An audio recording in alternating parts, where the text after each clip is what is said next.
क्या आपने कभी महसूस किया है कि कुछ लोग बिना जोर लगाए अपनी बात मनवा लेते हैं?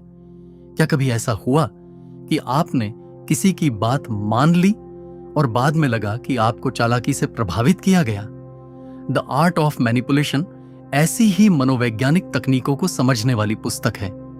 इसका उद्देश्य केवल लोगों को प्रभावित करना नहीं, बल्कि यह समझना भी है कि लोग कैसे दूसरों को अपने फायदे के लिए नियंत्रित करने की कोशिश करते हैं और उनसे खुद को कैसे बचाया जाए। अध्याय 1, लोग भावनाओं से निर्णय लेते हैं। किताब बताती है कि अधिकांश लोग खुद को तर्कसंगत समझते हैं, लेकिन असल में उनके निर्णय भावनाओं से प्रभावित होते हैं। डर, लालच, अहंकार, अकेलापन, प्रशंसा की चाह और सुरक्षा की भावना, ये सभी हमारी सोच को प्रभावित करते हैं। अगर कोई व्यक्ति इन भावनाओं को समझ ले तो वह दूसरों के निर्णयों को प्रभावित कर सकता है। सीख, अपने फैसले लेने से पहले खुद से पूछें, क्या मैं यह निर्णय तर्क से ले रहा हूं या भावना से? अध्याय 2, मैनिपुलेटर आपकी कमजोरियां खोजता है। कोई भी व्यक्ति सीधे आपको नियंत्रित नहीं करता। वह पहले यह समझता है कि आपको किस बात का डर है, आपको सबसे ज्यादा क्या चाहिए, आपकी सबसे बड़ी इच्छा क्या है, आपको किस चीज की कमी महसूस होती है। फिर वही व्यक्ति इन्हीं कमजोरियों का इस्तेमाल करता है। अध्याय 3, विश्वास सबसे बड़ा हथियार है।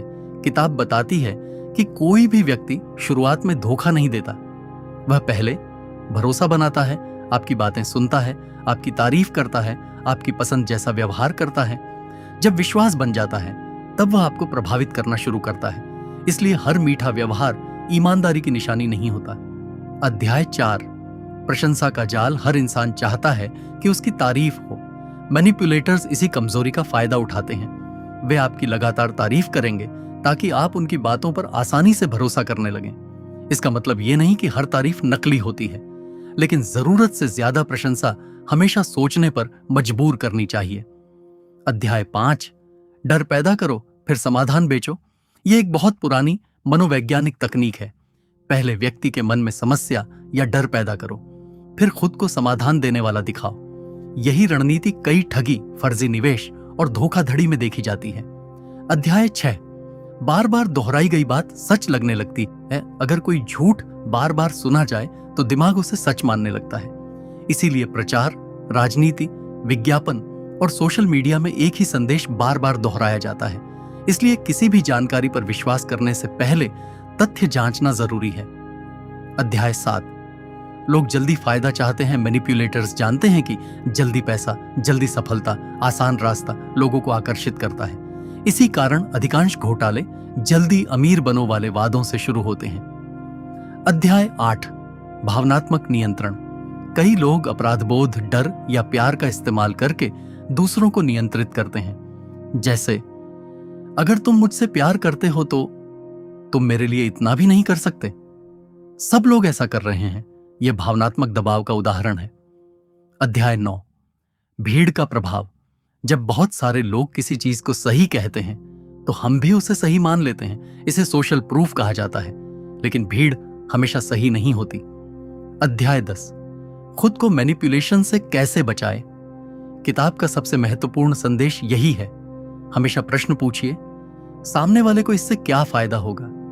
क्या निर्णय जल्दबाजी में लिया जा रहा है? क्या भावनाओं का इस्तेमाल हो रहा है? क्या मुझे सोचने का समय दिया जा रहा है? अगर उत्तर हां है तो सावधान रहिए। सबसे बड़ी सीख दूसरों को नियंत्रित करने से ज्यादा महत्वपूर्ण है खुद को समझना, अपनी भावनाओं पर नियंत्रण रखना, तथ्यों के आधार पर निर्णय लेना और स्वस्थ सीमाएं, बाउंड्रीज बनाना। जब आप अपनी कमजोरियों को पहचान लेते हैं तब कोई भी व्यक्ति आपको आसानी से प्रभावित नहीं कर सकता।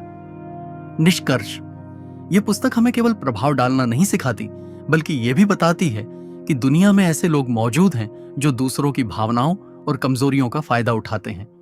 अगर हम जागरूक रहें, सवाल पूछें, भावनाओं के बजाय तथ्यों पर भरोसा करें और जल्दबाजी में निर्णय न लें, तो हम न केवल मैनिपुलेशन से बच सकते हैं, बल्कि बेहतर संवाद और मजबूत रिश्ते भी बना सकते हैं। याद रखिए, सबसे शक्तिशाली व्यक्ति वह नहीं जो दूसरों को नियंत्रित करे, बल्कि वह है जो अपनी सोच और भावनाओं पर नियंत्रण रखे।